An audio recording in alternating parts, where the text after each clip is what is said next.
is made for entertainment purpose only. It doesn't mean to hurt any. And don't take it seriously. Hello guys, আমি এই কদিন ধরে Tumpa and ফারিয়ানকে নিয়ে অনেক video তোমাদের কালকে বলেছিলাম যে কিছু মানে ওদের নিজস্ব ভাষার নিজস্ব কথাবার্তা যে কি বলছে ফারিয়ানের শালি জামাই মানে টুম্পার বোনের হাজবেন্ড, ঠিক আছে, অভিজিৎ কি বলছে, তো তোমরা অনেকেই শুনতে চেয়েছো, ঠিক আছে। তো আমি আজকে তোমাদেরকে পুরো ডিটেলস কথাটা শুনিয়ে দিচ্ছি, তোমরা শোনো, শুনে তারপরে বলো যে এইভাবে মেয়েরা কি সংসার করতে পারে, তাহলে এরা কতটা মানে কি বলবো ভালো মন্দ সেটা পরের কথা আসছে। তাহলে পুরো কথাটা আজকে ওই মানে অভিজিতের কথাটা শুনে নাও। অভিজিতের মা তাকে বাড়ি থেকে বেরিয়ে যেতে বলেছিল। কেন বলেছিল? একটা মেয়ে সারাদিন পড়ে পড়ে ঘুমাচ্ছে, ফোন ঘাটছে, মা কি করছে, মুখের সামনে খাবার তুলে দিচ্ছে, তারপরে সেই শাশুড়ির নামে মানে মা মানে শাশুড়ির কথা বলছি নামে কেস হচ্ছে, ঠিক আছে। তারপরে মধ্যরাতে ছেলের বউ ঝগড়া করছে, সেইখানে যদি পাশের ঘর থেকে বাবা মা ঘুমাতে না পেরে শাশুড়ি যদি শ্বশুর তো থাকেই না বাড়িতে, শাশুড়ি যদি উঠে যায়, সেই শাশুড়িকে যদি অপমানিত হতে হয়, শাশুড়ির কথা যদি না শুনে, তখন শাশুড়ি যদি বলে নে বাবা তোদের আমি খেটেও মরবো পড়েও মরবো, নে তোরা আজকে থেকে বাড়ি থেকে বেরিয়ে যা, হ্যাঁ, তাহলে সেটাকে কি ভুল কথা? আমরাও তো আমাদের নিজেদের পেটের সন্তানকে বলি যা তো বাড়ি ছাড়। সেই মেয়েটা নিশ্চয়ই মেন্টালি এইরকম একটা পরিবেশ পরিস্থিতি চাইছিল, কোথাও থেকে একটা ইন্ধন জোগানো হচ্ছিল, পরিবেশ পরিস্থিতি চাইছিল যে এরকম কিছু একটা হবে আর আমি বেরোবো, না হলে নিমিষের মধ্যে আলমারির থেকে ব্যাগপত্র গুছিয়ে ডকুমেন্টস আমাদের হাতের কাছে থাকে না, প্রত্যেকটা ডকুমেন্টস হাতের কাছে থাকে না, মিনিমাম সময় লাগে। সে বলছে 10 মিনিটের মধ্যে সমস্ত গুছিয়ে নিয়েছে। তাহলে তোমরা শুনে নাও পুরো ডিটেলসটা অভিজিতের মুখ দিয়ে, ওকে। আর তোমাদের কমেন্ট করতে কিন্তু তোমাকে ভুলবে না। চলো, আরও অনেক তথ্য আছে অবশ্যই তোমাদের সামনে আমি নিয়ে আসবো ধীরে ধীরে, ওয়েট অ্যান্ড সি, ওকে। তো দেখতে থাকো পুরো ভিডিওটা, আর তোমাদের মূল্যবান মতামত অবশ্যই আমাকে জানাবে। আমাদের বাড়িতে এসছে, মানে বিয়ে কিন্তু আমাদের বাড়িতেই হয়েছে, কিন্তু পিটিশনে লেখা আছে যে যৌতুকি দিয়ে বিয়ে হবার পরেই গাজনা থেকে বগুড়াতে এসছে, একটা গেল। আর একটা পয়েন্ট লিখেছে যে ও থানার ফাঁড়ির ইনচার্জরা এসে যখন নিয়ে গেল ওকে, পুলিশ টুলিশ এসে 21 তারিখ রাত 11টা-12টার সময় নিয়ে গেছে, কিন্তু এখানে লেখা রয়েছে যে 22 তারিখ দুপুর 2টোর সময় নগদ অর্থের দাবিতে তাকে মারধর করিয়া তাড়িয়ে দিয়েছি, তারপরে গেছে, কিন্তু চলে গেছে কিন্তু 21 তারিখে। পুলিশ টুলিশ নিয়েছে, কোনো মারধর কিছুই নাই, সেটা নাকি ভিডিওতে শেয়ার বলেছে, কিন্তু এখানে পিটিশনে লিখেছে যে কি 22 তারিখ দুপুর 2টোর সময় তাকে তাড়িয়ে দিয়েছে। এই হচ্ছে দুটো পয়েন্ট। আর আমার বাবা ছিল না বাড়ি, আমার বাবার নামও কেস করেছে সেম। এই হচ্ছে এটা। বিবাহ তো সমস্ত রেকর্ড তোমার কাছে? হ্যাঁ, বিবাহ সমস্ত রেকর্ড আমার বাড়িতে, এই বাড়িতে বিয়ে হয়েছে, সব আছে। কিন্তু এখানে উল্লেখ করেছে যে কেসে উল্লেখ করেছে যে ওই বাড়িতে বিয়ে হয়েছে যৌতুকি দিয়ে, কিন্তু আবার স্বীকার করছে নাকি যৌতুকি পরে চাওয়া হয়েছে, পরে নাকি তোমরা যৌতুকি দিয়েছো এমন একটা অভিযোগ করেছে। এই বিষয়ে কি বলতে চাইছো তোমরা? এখন বলতে চাইছি আমার এই কেসটা মানে কি হলো আর কিছু বলার নেই। আমি কোনদিন ভাবিনি যে এরকম কিছু একটা হবে আমার সাথে, কারণ ভালোভাবে সংসার চলছিল, হুট করে দাদাকে তো আগেও বলেছি, প্রায় লাস্ট 1 মাস যখন আমি একটু দোকানের কাজে যাই, সারাদিন যাই না কি করতো না, ঠিক 21 তারিখে যখন চলে যায় তারপরে এরকম। তারপরে আমি মাঝখানে কলকাতা কাজে গেছিলাম ইউটিউবের থ্রুতে, ম্যাক্সিমাম 20 দিন ছিলাম। 20 দিন পরে কালী পুজোর 2 দিন আগে আমি বাড়ি থেকে এসেছি। এটাও নাকি বলা হয়েছে আমি নাকি ওদের বাড়িতে গিয়ে থ্রেট দিতাম ওকে। তাহলে সেটা আর কি বলবো, কিছু বলার নেই, কারণ আমি তো ছিলামই না, কারণ কলকাতাতে ছিলাম। আর বাবা নাকি থ্রেট দিত, কারণ আমার বাবা এসছে অক্টোবরের 15 তারিখে আর গেছে আগস্টের 31 আগস্ট, মেবি 31 আগস্ট গেছে। আমার বাবা এখানে ছিলই না। বাবার বাবাও নাকি বলেছে যে বাবাও থ্রেট দিত ওদের বাড়ি মাঝে মাঝে গিয়ে, আর আমিও নাকি থ্রেট দিতাম। আমি গেছি দুর্গাপুজোর পরপরই চলে গেছি কলকাতাতে। মানে আমি লাভ ম্যারেজ করে বিয়ে করেছি 14ই মার্চ, মানে 12ই মার্চ আমাদের রাত্রে কথা হয়েছিল, তো বলেছিল আসবে। তো তারপরে 13ই মার্চ এসছে সকালবেলা, আমি নিতে গেছিলাম গাজনা, তো এসছে আমি নিতে গেছিলাম। তারপরে আসার পরে বাবা মা সবাই বাড়িতে ছিল, তার দিদি জামাইবু এসেছিল, তো বলেছে যাবো না, আমি ওর সাথে সংসার করবো, বিয়ে থা করবো, সেরকম এক্সট্রা কিছু বলেছে। তারপরে দিদি জামাইবু চলে গেছে, হাতে কি সোনার আংটি বাকি ছিল সেটা খুলে নিয়ে চলে গেছে। নিয়ে যাওয়ার পরে ওদের বলা হয়েছে যে তুমি তাহলে, বাবা বলেছে যে তাহলে তোমরা যখন আসছো না তাহলে কি আমরা কি বিয়ে দিতে পারি? বলছে আপনারা, ওর জামাইবু আবার হিন্দুস, মানে হায়দ্রাবাদে থাকে, হিন্দিতে কথা বলে, বলছে আপনার जो भी करना है कर लो, हम लोगों का कोई प्रॉब्लम नहीं है, ठीक है। তখন চলে গেল। তারপর আমরা 14 মাস পরের দিন বিয়ে করেছি। বিয়ে করার পরে ভালোভাবে সংসার চলছিল, ম্যাক্সিমাম 2.5-3 মাস 4 মাস সংসার চলতে একদিন হুট করে দুপুরবেলা দিদি জামাইবু হাজির। এবার যতই হোক আমাদের তার রিলেটিভ, আমরা তো তাড়িয়ে দিতে পারি না, আসলো আমাদের বাড়িতে। কি প্রবলেম? তাদের পার্সোনাল কাকা বাড়ি, তাদের গায়ে মানে আমার শ্বশুর বাড়ির গায়ের সাথে গায়ে লাগানো বাড়ি, কাকা বাড়ি, তো তাদের সাথে একটা মানে একটা ঝামেলা হয়েছে, সেই নিয়ে শুনতে এসছে। আমার বউর সাথে কথা বলতো, সে কাকা বাড়ির লোকরা শুনতো, কি রে মা বাবার কথা মনে পড়ে কিনা, কারণ তারা তো কোনো কন্ট্যাক্ট করে না। ভালো কথা, ও যে মনে তো পড়ে, তারা তো যদি কন্ট্যাক্ট না করে কি করতে পারি, ভালো কথা। তারা আবার ব্লক করে রেখেছিল আমাদের। এই নিয়ে তোরা শুনতে এসেছিল নাকি, দিদি জামাইবাবু শুনতে এসেছিল তুই নাকি পালিয়ে গেছিস আমাদের জন্য, এইটুকু নাকি শুনতে এসছে।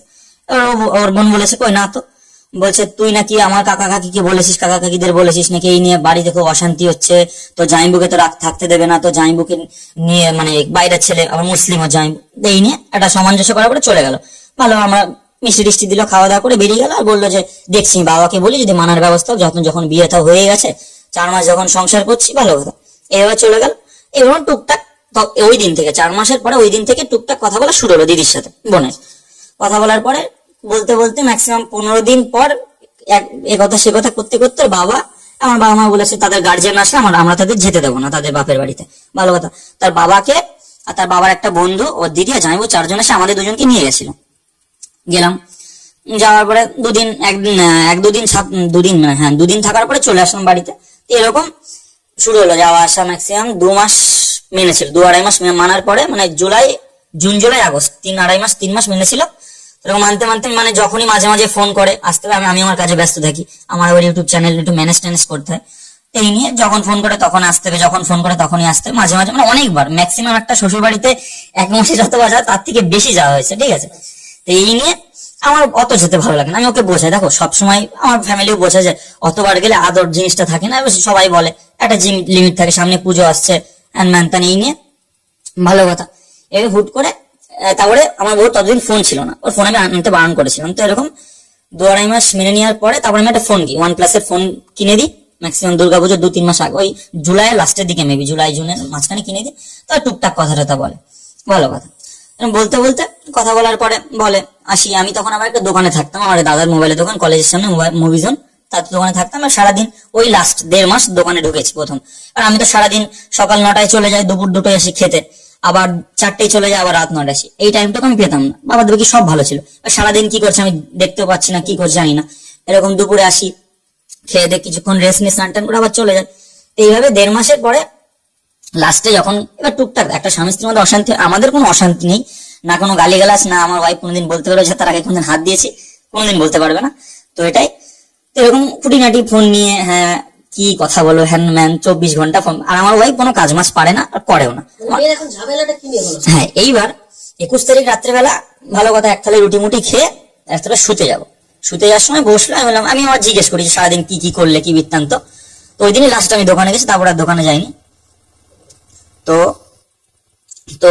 বসলাম আমি, ও বসে আছে। তা বললো কি করলে, বলছে দিদির সাথে কথা বললাম, মায়ের সাথে কথা বললাম। আমি কই দেখি, তো দেখো কল লিস্ট আছে, এর নিজে থেকে বললো যেছে কল লিস্ট আছে। আমি কল লিস্ট চেক করতে গেলাম, দেখি নেই ব্যাপারটা। আর আমি কেন, ওটা সন্দেহজনক ব্যাপার। আমি বললাম আচ্ছা তুমি এই নিয়ে 5 দিন এরকম, আগেও 4 দিন এরকম করেছে, তুমি এরকম কেন কল লিস্ট ডিলিট করো? আমি তো তোমাকে ফোনটা কিনে দিচ্ছি, তুমি গল্প করো, তুমি সারাদিন কথা বলো, আমার তো কোনো প্রবলেম নেই, কিন্তু কল লিস্ট ডিলিট করলে তো সন্দেহটা আরো বাড়ে না, সামাজিক একটা স্বাভাবিক একটা ব্যাপার। তো এই নিয়ে আমার বউ ঝগড়া হলে কোনো কথা বলে না, রাগা ঘুরাই টুকটাক খুঁটিনাটি দুজনের মধ্যে হয়, ও কোনো চুপ। বলতে আমার মা পাশে ঘুরতে এসছে, প্রায় 11টা বাজে।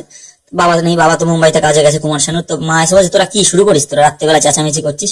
আর আমি মাকে বললাম দেখো মা, আজকে যদি আমার ওয়াইফের জায়গায় তুমি আর আমার জায়গায় বাবা যদি হতো এই জিনিসটা হতো, তাহলে বাবাকে জিজ্ঞেস করা কি অপরাধ? বলছে না। তো মা যখন বলেছে যাচ্ছে মা তুমি তো সারাদিন শুয়ে বসে থাকো, সারাদিন বান্ধবীদের সাথে ভিডিও কলেই কথা বলো, তাহলে কেন এই মানে এরকম কেন কল লিস্টটা ডিলিট কেন করে দিবা, এই কথাটা বলেছে। তখন বলেছি আমি কি কাজ করতেছি, আমি তো আমার অভিকে বলেই এসেছি, ওনার নাম অভিজিৎ, আমি কাজ করতেছি, আমি অভিজিৎকে বলে এসেছি বিয়ের আগে আমি কোনো কাজ মাজ করতে পারবো না। ওই যে ফার্স্ট আমার বউর আমি ওরকম একটা রূপ দেখলাম, আমি এখানে এই চেয়ারে বসে, সামনে আমার মা এখানে দাঁড়িয়ে আছে, আমার বউ এই খাটে শুয়ে মানে বসেছিল। গেল, তারপরে আমার মা বলছে তার মানে তুমি কোনো কাজ মাজ করতে পারবা না, মানে সারাদিন ফোনই ঘাটবা, এটা এরকম বলেছে। বলছে ওই তো ভালো করে জানে আমার ফোনের নেশা, আমি তো ফোন ঘাটতে এসেছি, এই দুটো কথা বলেছে। তখন আমার মা বলেছে তাহলে থাক, সারাদিন খাটবো মরবো, তোমাদের পণ্যের জামা কাপড়ও ধুয়ে দেবো, সবকিছু করে দেবো, খাবার করে তোমাদের মুখের কাছে ঠেলেও দেবো, তারপরে যদি আমার যদি কোনো মান সম্মানই না থাকলো তাহলে আর কি বলবো। তাহলে বাবা আমাকে বলে, ফার্স্ট বলেছে তাহলে বাবা তোমার আমার দরকার নেই, আর মা তোমাকেও দরকার নেই, তোমরা দুজন এখনই বাড়ি থেকে বেরিয়ে যাও, এই কথাটা বলেছে দুজনকে। তখন ও বলে কি আমাকে বাড়ি থেকে বেরিয়ে যাওয়ার কথা বলেছে, থাকবো না এই বাড়িতে থাকবো না। তো 5 মিনিটের মধ্যে ওর ডকুমেন্টস, ওর জামা কাপড় কোথায় কি গুটিয়ে নিল, কিন্তু ওর ডকুমেন্টস আমার কাছে ছিল আলাদা পার্সোনাল। ওর ড্রেস এক জায়গায় ছিল, ওর ডকুমেন্টস আমার ডকুমেন্টস এক ফাইলে, কিন্তু সেগুলো আলাদা হলো কি করে আমি জানি না। 5 মিনিটের মধ্যে সব আলাদা হয়ে গেল কি করে আমি জানতাম না। তো এরকম ভাবে প্যাকিং ট্যাকিং করে দিদি আমি ওকে ফোন টোন করলো, আসলো ওরা। আমি বললাম দিদি ওই রাত্রে ফোন টোন করলো, খুব কান্নাকাটি করলো, মানে কান্নাকাটি করছে, হ্যাঁ আমি থাকবো না, হ্যাঁ তুমি পারলে আমাকে অন্য কোথাও সংসার করবা, আমি এই বাড়িতে থাকতে পারবো না, আমি তোমাকে ভালোবেসে এসেছি, হ্যাঁ আমি কারোর কথা শুনতে আসিনি, হ্যান ম্যান ত্যান, ভালো করে জানি আমি কোনো কাজ বাজ করতে পারি না, কেন বলবে? দেখো এখানে কিন্তু তোমাকে একা না, আমাদের কিন্তু দুজনকে বলেছে। আর এখানে খারাপটা কি বলেছে? এখানে আমাদের পার্সোনাল ঝামেলা, এখন যদি চেঁচামেচি করি তাহলে তো পাশের বাড়িতে তো মা অবভিয়াসলি আসবে, ভালো কথা। এরকম বলার পর দিদি জামাইবুকে বেরিয়ে গেছে বাড়ির থেকে দিদি জামাইবু। আমি বললাম যে মাঝ রাস্তায় ফোন করেছিলাম যে দিদি আসতে হবে না, কালকে সকালে আমরা দুজন মিলে যাচ্ছি। বলছে না ভাই, আমার বোন যখন কান্না করেছে আমি আসবোই। যদি একটা অশান্তির সৃষ্টি হয় সে রাত্রেবেলা আসতে হবে না। বলছে অশান্তি হলে হোক, করবো, এরকম বললো, ভালো কথা। আসলো, আসার পরে ওটা ঢুকবে না, ফার্স্টে আমার মা ঢুকবে না। আমার মা সোমাকে বলে তুমি ঘরে থাকো না, আমি ঘরে থাকবো না, আমি দিদির সাথে চলে যাবো। আমি বললাম তুমি আমার কথা শুনবো না? বলছে না, ভালো কথা। বেরোতে গেছে আমার মা খালি হাত ধরে টেনে ধরেছে যে তোমার যেতে হবে না, তুমি থাকো। তখন আমার দিদি যাবো, ঘরে ঢুকবে না, এই সোমা নিকালাও, হিন্দিতে কথা বলে, আজাও। তখন আমি আমার ওয়াইফকে এরকম হাত ধরে টেনে ধরেছি, বলছে মেরে শালি কো ছোনা মাত। আমি তখন বলেছি তাহলে আমি আমার ওয়াইফকে ছোবো নাকি তুমি ছোবে? আমি আমার ওয়াইফকে ছোবো নাকি তোমার ছোঁয়ার কি কোনো অধিকার আছে? এরকম কথা বলতে আমার দিদি সামনে এরকম আর হাতির মতো চেহারা, একটু হাইটে, তো এরকম মাঝখানে আমার দিদি ছিল, আমার পিসির মেয়ে, তো ঠেকাতে গেছে, আমার দিদির হাত ধরে ঝাড়ি দিয়েছে, ঝাড়িতে আমাকে মারতে আসছে, ঠিক আছে, এরকম একটা সিন কেটেছে। তখন আমি বলেছি গেট আউট, আমার বাড়ি থেকে বেরিয়ে যাও, বেরো আমার বাড়ি থেকে। তখন আমি বাধ্য হয়ে বলেছি একটা কথা, বেরিয়ে যাও আমার বাড়ি থেকে, বেরিয়ে যাও। এখন কি হচ্ছে ঘটনাটা? তো এখন ওরকম হওয়ার পরে পরের দিন ফাঁড়ির থেকে পুলিশ ডাক দিল, আমাদের থানার পুলিশ নিয়ে আসলো। পরে ওরা রাত্রেবেলা বললো মেয়ে যা বলবে তাই হবে, ভালো কথা। সব ভিডিও রেকর্ড করে নিয়ে গেল যে তোমার নাম কি, তোমার বাবার নাম কি, এরা কারা, দিদি জানবো, চলে গেল। পরের দিন সকালবেলা গেল, ডাক দিল, আমার বাবা তো ছিল না, মাকে নিয়ে গেলাম, আর আমাদের পাড়ার যে ভূতের মেম্বার তাকে নিয়ে গেছি। তো এরকম আমাদের দুজনকে পাশাপাশি বসালো, বলছে বলো মা এবার কি প্রবলেম। আমাদের বাড়ির যে ইনচার্জ বাপ্পাদিত্য স্যার, উনি বললো যে কি প্রবলেম। বলছে আমি ওই মহিলা আমাকে টর্চার করে। বলছে কোন মহিলা? বলছে আমার শাশুড়ি। বলছে কি টর্চার করে, মারধর করে? বলছে না। বলছে তাহলে কি করে, গালাগালি করে? বলছে না। বলছে কি? বলছে মাঝে মাঝে কথা শোনায়। ফার্স্ট কথা শোনা এটাই দোষ ফার্স্ট। এরা আমাদের বাপ্পাদিত্য স্যার পুরো মানে সবাই ছিল, ওদের ফ্যামিলিও আমার ফ্যামিলিও ছিল। তো বলছে তাহলে তোমার স্বামীর সাথে সংসার করতে কোনো অসুবিধা নেই তাই তো? বলছে আছে। বলছে কেন? বলছে ও টর্চার করে। বলছে কি টর্চার করে? বলছে মারধর করে? বলছে না। বলছে গালিগালাজ করে? বলছে না। বলছে তাহলে কি? বলছে ও মাঝে মাঝে ওর মার সাথে ও কথা শোনায়। এটা হচ্ছে মেন। তো বাপ্পাদিত্য স্যার এখন হিসেবে বলছে তুমি সামান্য এইটুকু বিষয় নিয়ে তুমি সংসার ছেড়ে দিচ্ছ, এইটুকু বলছে আমি সংসার করবো না। হ্যাঁ, তখন ওর মা পাশে ছিল, বলছে আপনার মা কেমন মা, আপনার মেয়েকে আপনি বোঝাতে পারছেন না? এত বড় করেছেন, বিয়ে দিয়েছেন, সংসার করছে 5 মাস, রেজিস্ট্রি হয়েছে, বোঝান, বাড়ি নিয়ে যান। বলছে দেখো, বলছে ওকে তো বোঝায়, ও বোঝে না। ওর মা বল, মানে আমার শাশুড়ি বললো। এরকম বলার পরে ও চলে গেল। বলছে তাহলে কিছুদিন আপনার বাপের বাড়ি থাকো ভাই, তারপরে যদি মনোমালিন্য হয় তারপরে তুমি নিয়ে এসো, না হলে তোমরা কোর্টে গিয়ে ডিভোর্স করে, এটা আইনের বাইরে, ব্যাস কেস ওখানে কমপ্লিট, এটা মীমাংসা হয়ে গেল।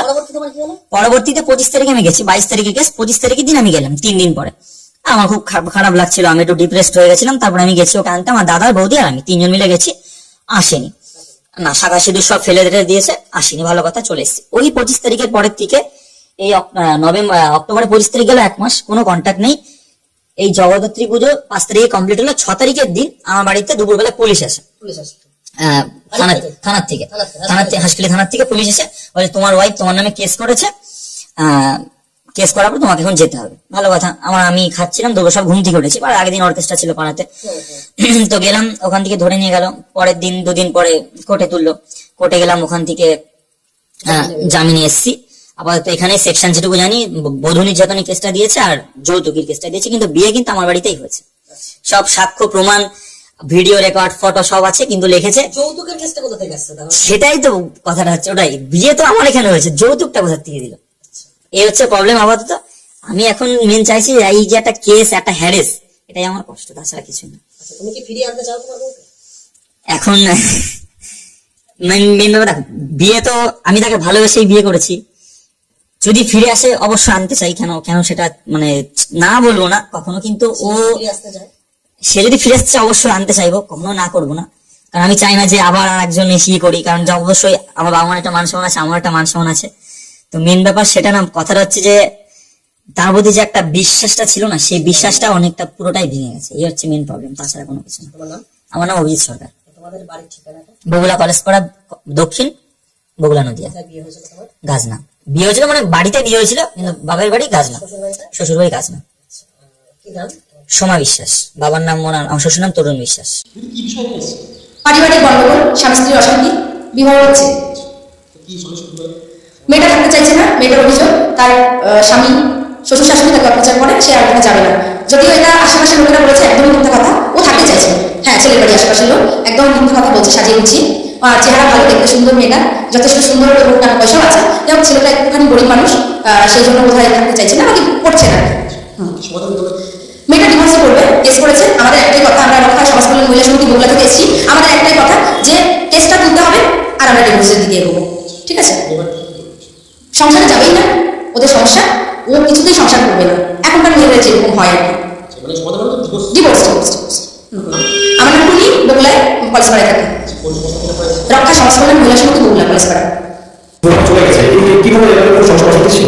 না, কোনো তো যাবে না। খুব ভালো করে না, ক্লাস করবে, সাথে কি হয় না। এই মোলাকে 10টা বাজে ঘুরতে করবে, হরলিক্স করে দেবে, খেতে দেবে, মোলা কিছু করে না। শাশুড়ি করে সবাই খুব ভালোবাসে মোলাকে। হ্যাঁ, তারপরে আমার সুখ দেখি, বলে এরকম হয় না। খুবই মানে বলে যে আমার বউয়ের যাবো, আমার বউয়ের যাবো রাখি।